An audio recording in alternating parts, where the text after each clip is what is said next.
All right, the materials needed: a ginger hackle, some elk hair, and some dubbing. Start with the hackle, tie in the tip, go to our dubbing.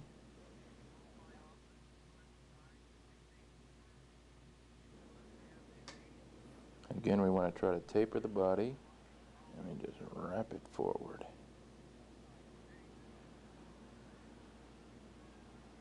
And we take our hackle pliers, hook it on the hackle, and we wrap forward. Just like so.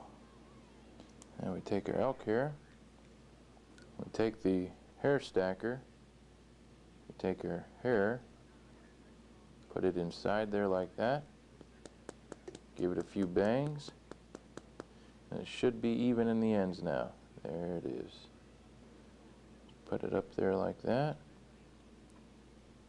and that's our wing material. Take our shears, make a level cut there, take our whip finisher, the elk-haired caddis. Great fly.